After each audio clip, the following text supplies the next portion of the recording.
कथार अच्छी मानव सेवा ही ईश्वर सेवा। ढेंकानाल जिला हिंदोल ब्लॉक ठोकर पंचायत नुआ ग्रामर दुई असहाय लोकंकु सहायतार हाथ बढ़ाई ईश्वर आशीष भिक्षा करिछि स्वेच्छासेवी अनुष्ठान छोट एक प्रयास।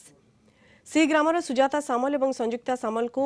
खाद्य कंबल पोशाक और राशन सामग्री प्रदान करिछि छोट एक प्रयास। प्रशासन दृष्टि आढ़ुआल असहाय मानसिक विकृत लोकंकु सेवा करने को आगभर यह अनुष्ठान को समग्र हिंदोलर बुद्धिजीवी प्रशंसा पोति पकाई।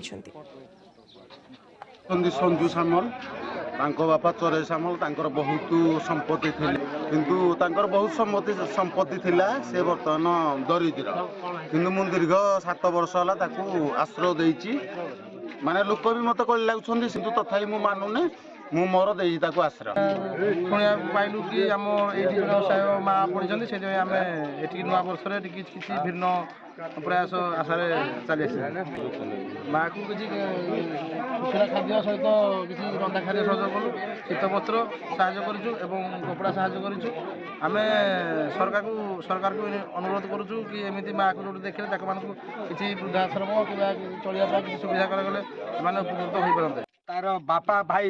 कहीं पचार ना दबनी अवस्था गोटे दुकान बारंडारे